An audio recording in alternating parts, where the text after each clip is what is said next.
Salut tout le monde. Il y a environ un an, il y a à peu près 11 mois et demi, j'ai précommandé cet ordinateur et je vais vous faire un petit retour d'un an d'utilisation sur Linux. Donc je l'ai pris sur ses settings, donc 4090, i9, 32 Go de RAM. Coûtait moins cher à l'époque, mais bon, c'était déjà cher. Euh, je vais revenir vite fait là-dessus parce qu'il y a des gens qui vont me demander en commentaire, hein. Le prix, pourquoi j'ai mis ce prix-là? Parce que je m'en fous. Voilà, j'ai la chance de pouvoir m'en foutre. Et donc j'aime l'informatique et j'ai les sous. Et pourquoi un PC portable? D'ailleurs, j'ai vendu mon fixe pour me le payer, hein. J'avais un très très beau fixe avec une 3090 et un 7900 X3D. Parce que en fait, j'ai eu un besoin qui est apparu, qui est de pouvoir utiliser mon PC dans n'importe quelle pièce où je me trouve. Et aussi, j'ai eu besoin de me déplacer souvent et avec au maximum un gros sac à dos. Donc le fixe, c'était mort en fait. Si je gardais le fixe, je jouais plus.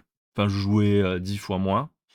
Donc il me fallait un PC portable. Donc ça, c'est la raison de pourquoi un PC portable. Et le prix, j'avais les sous, l'informatique, ça me plaît. Passons. J'ai hésité longuement à prendre un Tuxedo ou un System 76. Ça aussi, je sais quand même poser la question, donc j'aimerais revenir dessus. Parce que, voilà, j'ai pas ouvert une page de ça. Tuxedo Computer, hop, parce que voilà, optimized for Linux. Voilà. Ou il y en a d'autres, hein, framework, etc. Le truc, c'est que je trouvais les tests pourris, peu nombreux, mal réalisés. Quand je dis pourris, c'est pas que je dis pas que les tests disaient que ces PC étaient pas bons, c'est pas ça. Mais en tout cas, au moment où j'ai regardé, je vous parle pas de aujourd'hui, le mercredi 8, hein. Je vous parle pas de aujourd'hui, hein. À l'époque où j'ai acheté le PC, j'ai pas trouvé de test qui me convainquait en termes de qualité, de quantité d'infos, alors que le Alienware R2 était déjà bien testé. Bon, là, on a un test récent, mais c'est pas grave. Et il y avait un truc qui me plaisait des testeurs qu'il avait eu en avant-première, c'est qu'ils étaient tous unanimes sur le refroidissement. Et moi, pour la durée de vie et pour le confort d'utilisation, je sais que c'est ultra important. Bruyant lorsque poussé à fond, quoi qu'il arrive, aujourd'hui, hein, un PC portable, quand on met un i9 à une 4090 dedans, ça peut pas être silencieux sur Cyberpunk. Sauf si il y a un mode silencieux sur le PC qui le bride par exemple à 100 watts, ce qui est le cas de ce PC, qui fonctionne très bien. Là, il fait un souffle de console, j'ai envie de dire. Si on l'a sur les genoux, on l'entend. Si on a un casque, on l'entend pas. Et si on joue sur la télé, par exemple, et qu'on est dans le canapé, on l'entend pas non plus. Donc il y a un mode silencieux qui est relativement efficace. Surtout, il y a un très bon refroidissement. C'était déjà le cas du R1. Je sais pas, je les connais mal ces sites. On peut prendre Hardware Cooking par exemple. Hop. Quels que soient les tests que je regardais qui jugeaient des températures, les Alienware, même déjà avant, c'était le top. Une fois de plus, j'ai pas regardé aujourd'hui, j'ai pas envie, hein. Si vous voulez vous acheter un PC portable, c'est à vous de faire vos recherches. En tout cas, moi, mon avis, c'est que la température d'un PC portable pour sa durée de vie et pour son confort d'utilisation, pour un PC portable gaming particulièrement, c'est un des critères les plus importants. L'autonomie, je m'en fiche un peu. Un PC portable comme ça, c'est toujours branché, hein. Il est transportable, j'ai envie de dire. Et c'est pas, je l'utilise pas sans le brancher. Ce que je veux, c'est pouvoir le déplacer rapidement d'une pièce à l'autre ou d'un endroit à un autre. Mais après, qu'il soit branché, ça me dérange pas. Des prises, on en trouve, hein. Même quand on prend le train, on a une prise, il n'y a pas de souci. Donc voilà, la durée de vie de la batterie, moi, ça m'intéresse pas trop sur un PC gamer. Le vrai truc qui m'intéresse, c'est qu'il crame pas. Et tiens, le M17R3, il avait un petit problème, quoi. Et voilà, si je peux éviter qu'il monte à 100 degrés, c'est cool. Donc voilà, c'est pour ça que j'ai pris ce PC portable. C'est la grande raison, c'est que les Alienware, à l'époque où j'ai acheté le R2, c'était les meilleurs en refroidissement. C'était les PC portables qui avaient le meilleur refroidissement. Pas forcément les meilleurs perfs, pas forcément le meilleur écran, pas forcément le meilleur clavier, pas forcément le meilleur son, mais tout ça en réalité je m'en fous, parce que le son, je mets mon casque Bose, donc le son du PC, je m'en fous. Le clavier, aujourd'hui je joue plus trop FPS ni rien, donc je joue principalement à la manette, donc le clavier, je m'en fous aussi. Voilà. Ce qui m'intéressait, c'était qu'il soit puissant, extrêmement puissant et refroidi. Le reste, ça avait pas trop d'intérêt. Bon, ceci dit, on va commencer le vif du sujet, l'expérience sur Linux.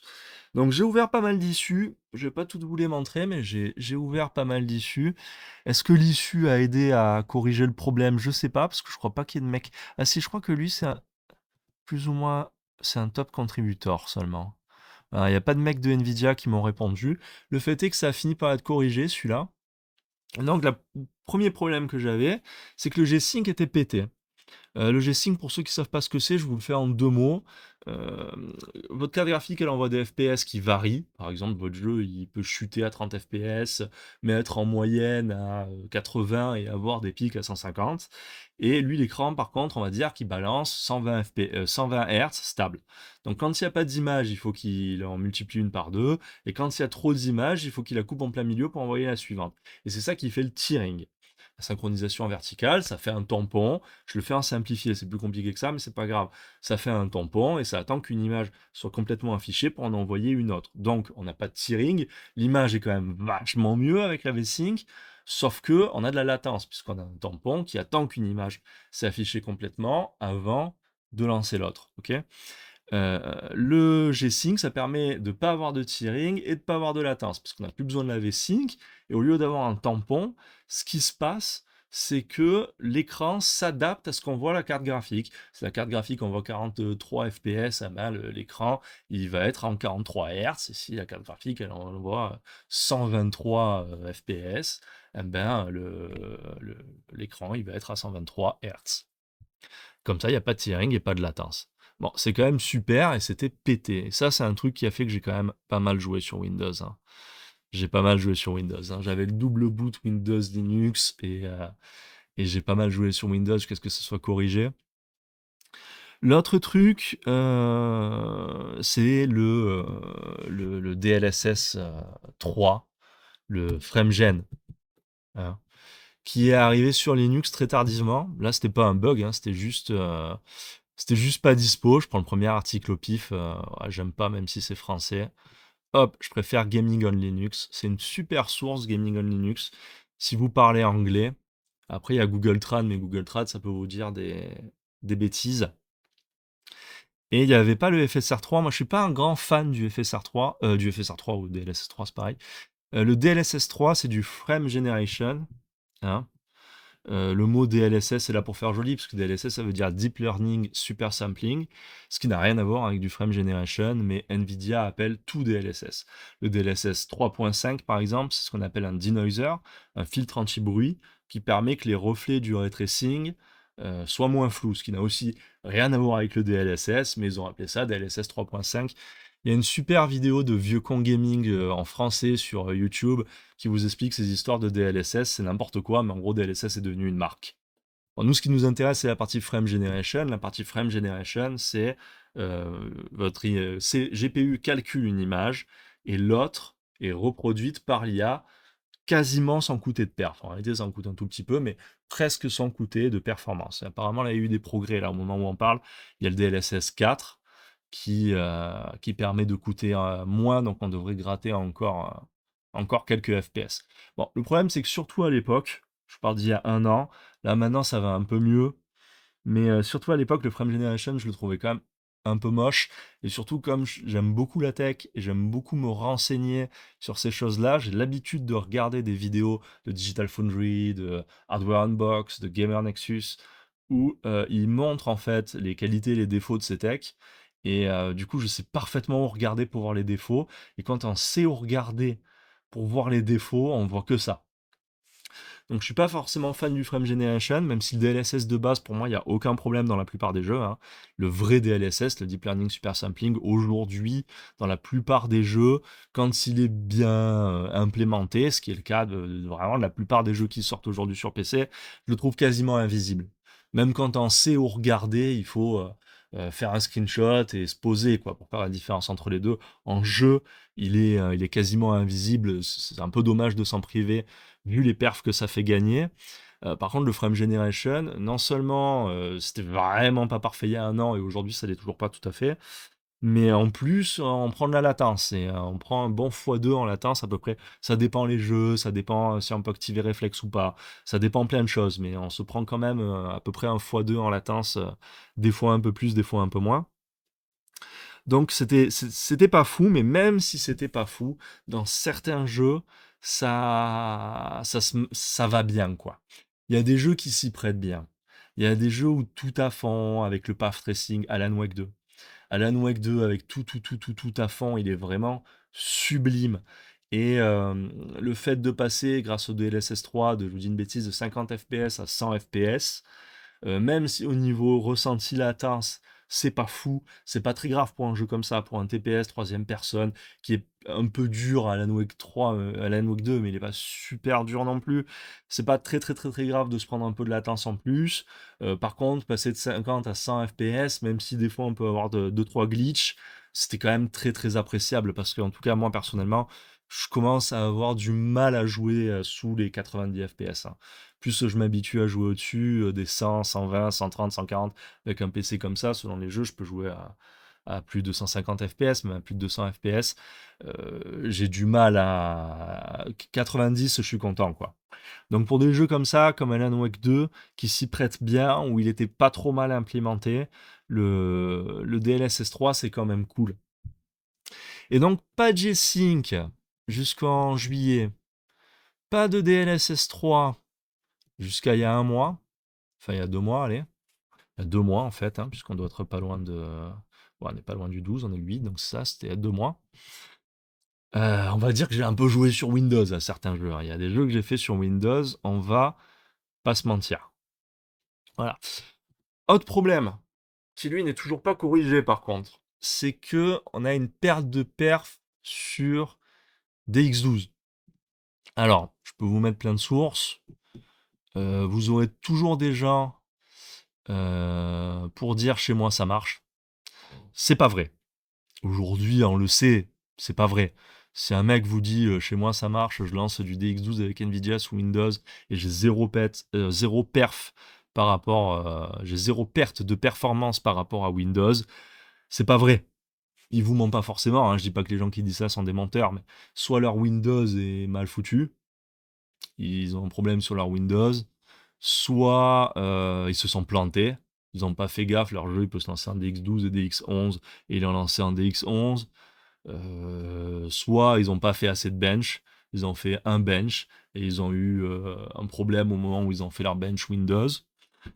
Voilà, mais on le sait aujourd'hui, c'est mort. Il y a un problème sur DX12.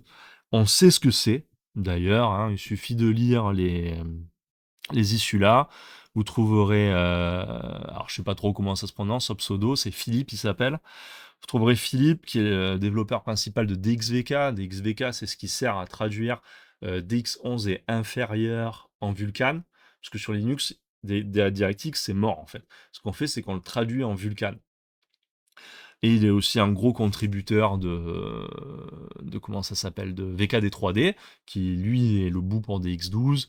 Vous trouverez Philippe, vous trouverez Hans Christian, qui lui est le développeur principal de VKD 3D, donc ce qui sert à traduire DX12 en Vulkan pour que ça fonctionne sur Linux.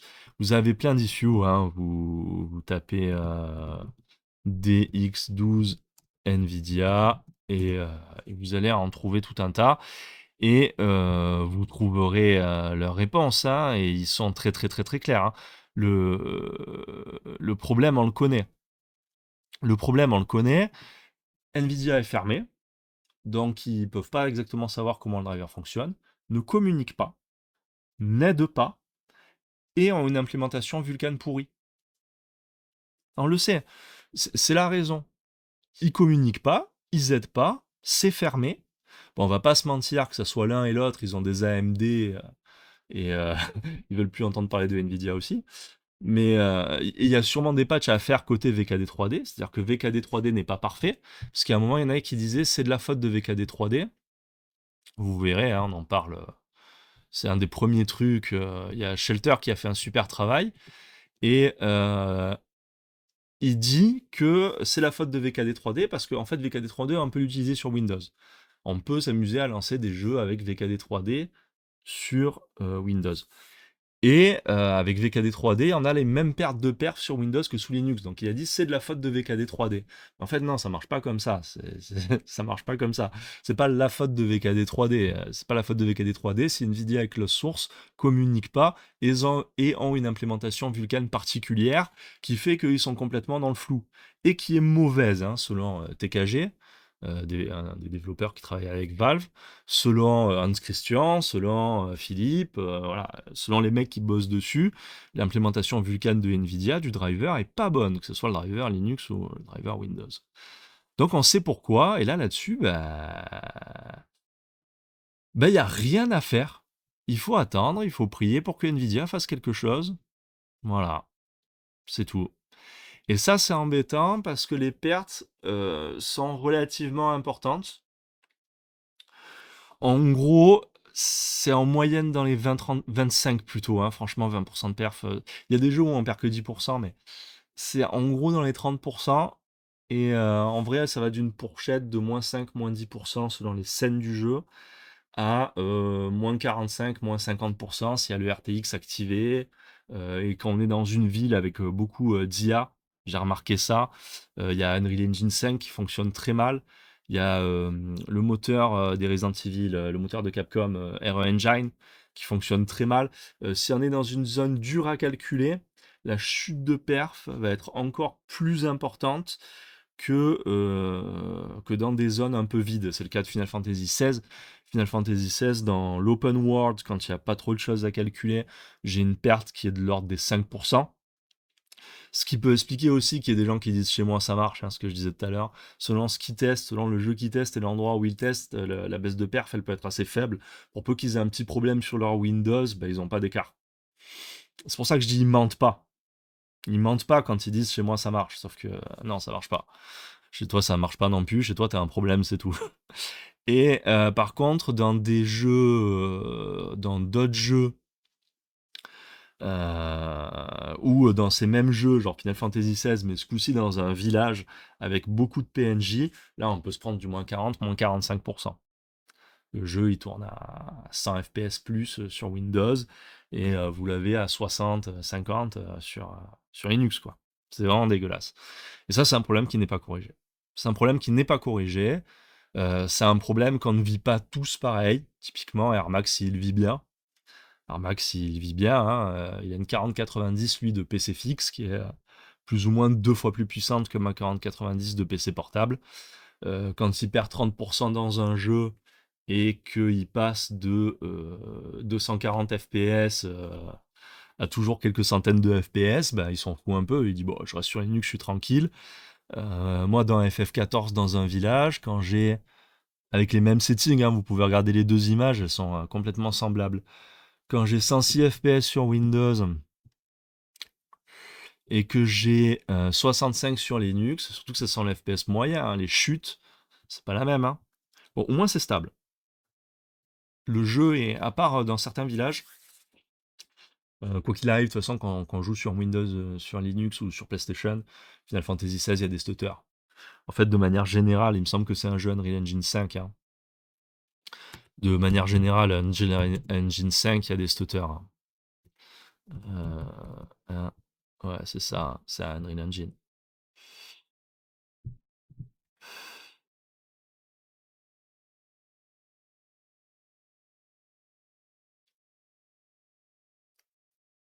C'est une bêtise, ça, non? Refuse pour le moment de divulguer l'information. Bon, en fait, je sais pas trop ce que c'est leur truc.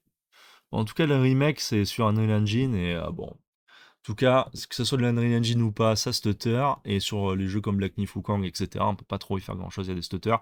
Mais on voit que c'est quand même relativement stable sur Linux et le jeu est jouable, mais avec une 4090. C'est ce que je disais. Genre là, par exemple, le collègue Air Max, il a 120 FPS, il s'en fout de perdre quelques FPS pour un jeu solo. Par contre, je pense au mec qui a une 3060. C'est quand même grave si on a une 3060. Parce que là, déjà, de base, le jeu il tourne mal. Si en plus on se prend un moins 45 dessus, c'est quand même problématique.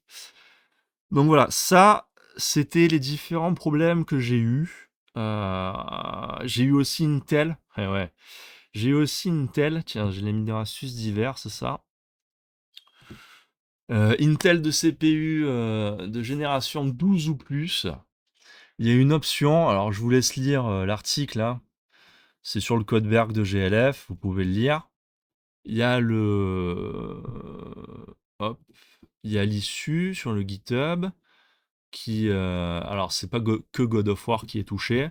J'ai trouvé un paquet de jeux qui sont touchés. Une fois de plus, il y a pas mal de jeux Unreal Engine 5, ce qui n'est pas le cas de God of War, je crois, mais le fait est qu'il y a encore pas mal de jeux Unreal Engine 5. Il y a, c'est qui est touché par ça aussi?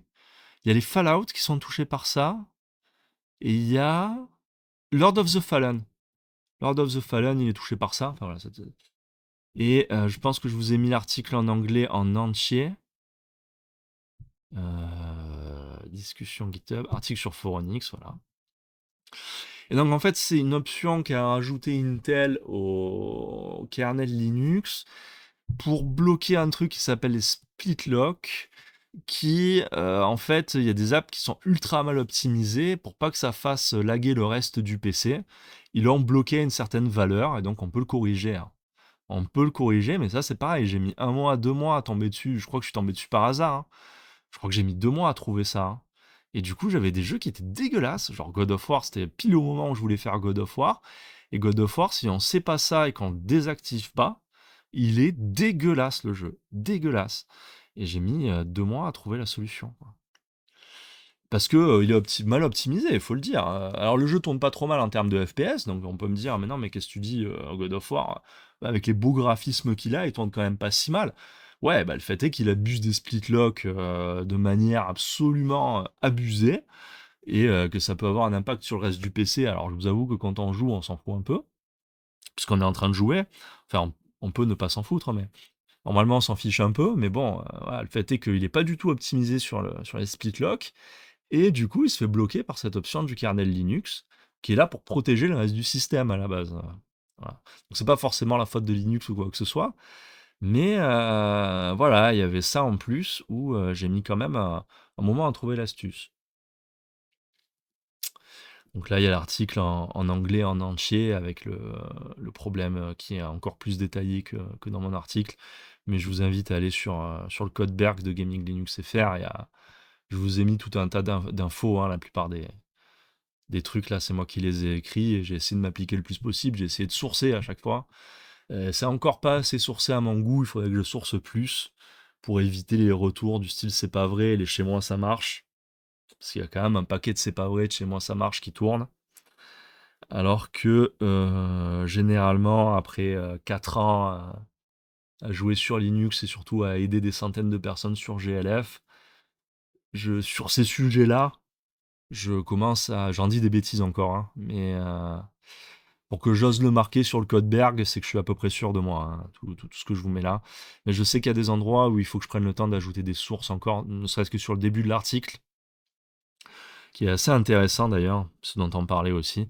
J'en ai mis des sources, mais il faudrait que j'en ajoute encore plus. Il faudrait que j'en ajoute encore plus, je le sais, histoire que ça soit vraiment carré. Donc voilà, donc ça c'était un autre problème que j'ai eu. Un dernier truc qui n'a rien à voir avec Linux, que ça soit sur Windows ou sur Linux, au fur et à mesure du temps, les performances ont énormément baissé de ce PC au fur et à mesure des mises à jour BIOS, que je fais quand même, parce que bah, le PC est plus stable quand même, hein. Au début, il faisait surtout sur Windows, sur Linux, j'avais pas trop de problèmes.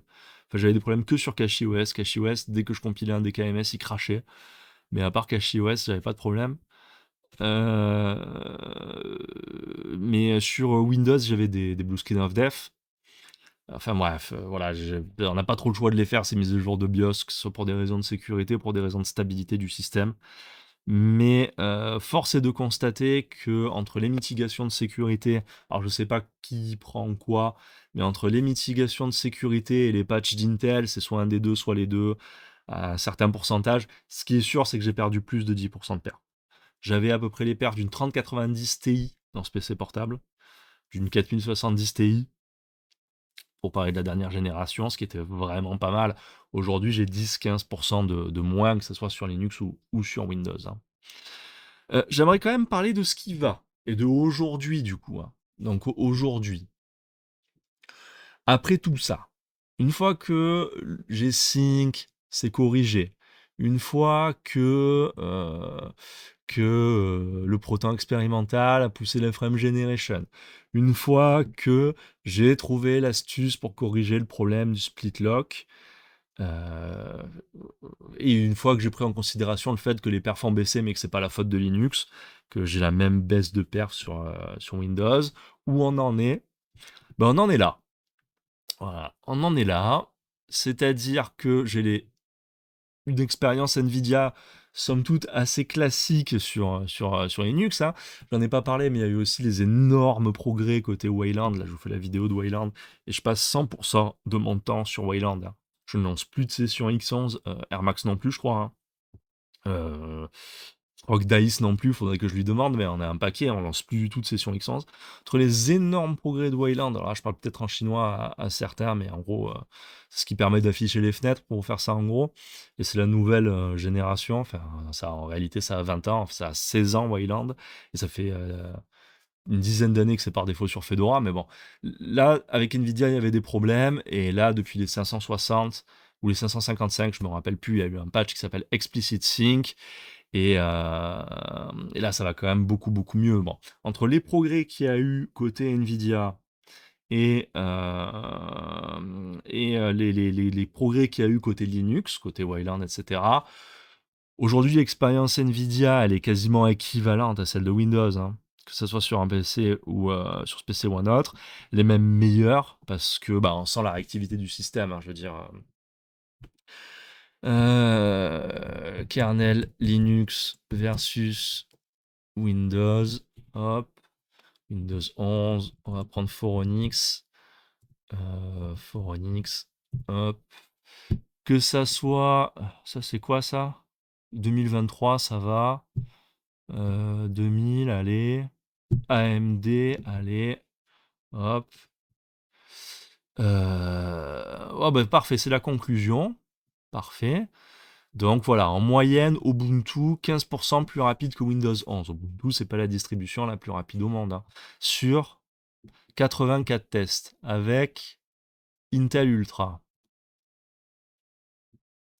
Là, c'est un autre Intel Ultra. Hop, on va regarder la conclusion. Hop. Donc Ubuntu, 92 tests, 6% seulement. Ça vient de sortir.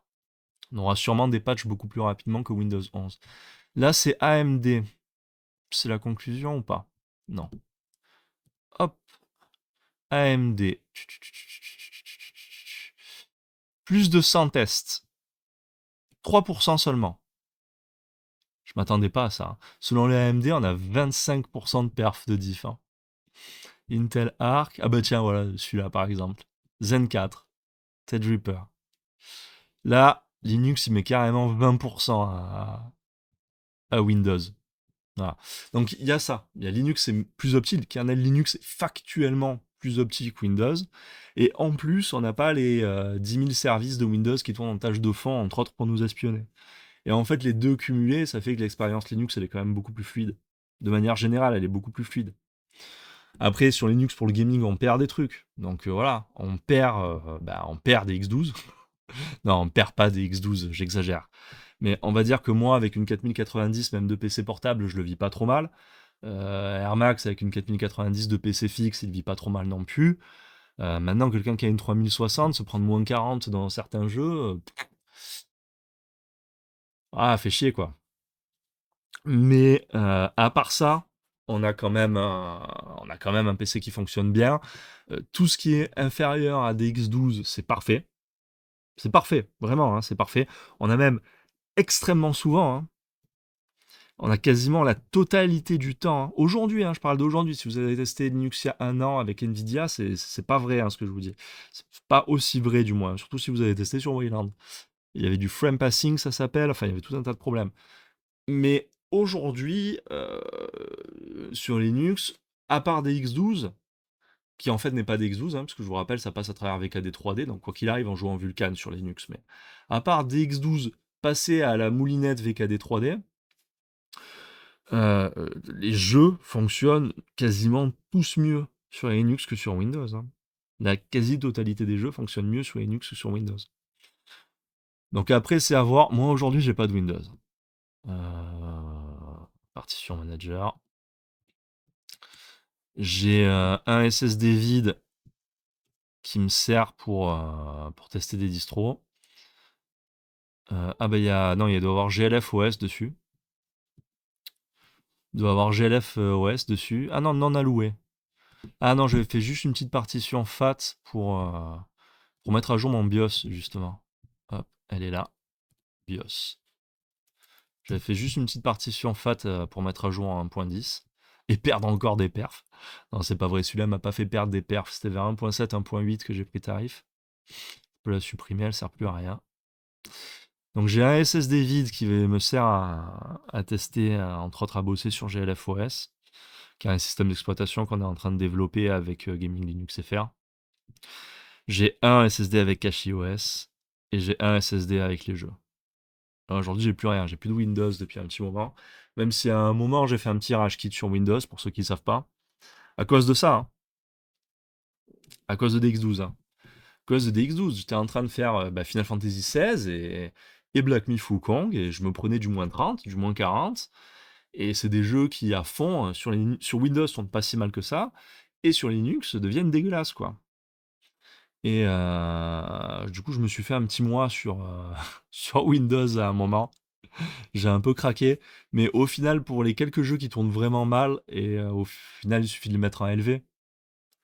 Franchement, la flemme d'avoir deux systèmes d'exploitation, Linux est plus rapide, Linux est plus sécurisé, Linux est plus customisable, Linux est plus rapide sur la totalité des jeux, sauf les jeux des X12. En tout cas, sur mon matos, c'est le cas. Sur la totalité des jeux, c'est plus, au moins les FPS mini.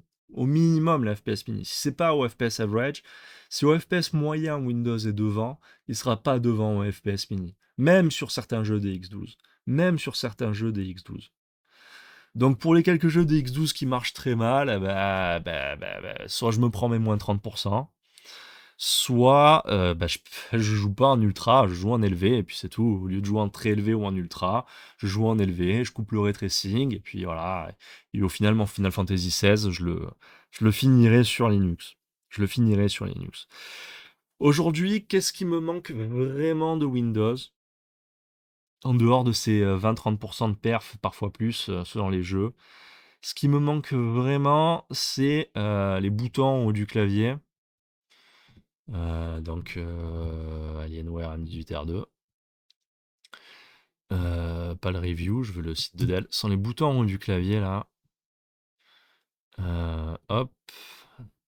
Qui permettent ici, là, là et là, là, de passer du mode perf au mode silencieux.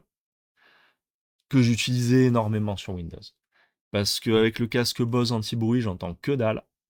Donc quand je lançais un jeu bien lourd, je me mettais en mode perf, je grattais quelques pourcents de perf. Et le PC, il soufflait, il faisait un bruit d'avion de chasse, mais concrètement, avec le casque anti-bruit, j'entends rien. Plus le son du jeu, j'entends rien du tout. Et au contraire, quand je le branche à la télé, ou que je veux une expérience un peu plus console, ou que je joue à un jeu plus light, je le mets en mode silencieux. Et en mode silencieux, un jeu light, il fait zéro bruit. Zéro. Que dalle. Les ventilateurs tournent à peine, voire ils tournent pas, je sais pas, en tout cas, je l'entends pas. Et un jeu gourmand, il fait un léger bruit de souffle qui, comme je vous disais tout à l'heure, avec le son du jeu, c'est couvert par le son du jeu, de toute façon, hein. Voilà. Et là, sur Linux, je suis obligé de reboot. Je suis obligé de reboot. C'est le seul truc qui me manque. Ça et les quelques pourcentages de perf sur des X12, c'est le seul truc qui me manque aujourd'hui parce que je suis obligé de reboot. De passer par le BIOS, de passer en mode silencieux. À chaque fois dans le BIOS, le système il se lance pas de suite, il se coupe en direct et il se relance de zéro. Euh, voilà. C'est le seul truc. J'aime bien passer de perf à silencieux, et sur Windows c'était en un clic à chaud, et sur Linux, je dois reboot. Voilà. Je tiens à préciser que je n'ai pas parlé de problèmes qui ne me concernent pas, mais qui existent.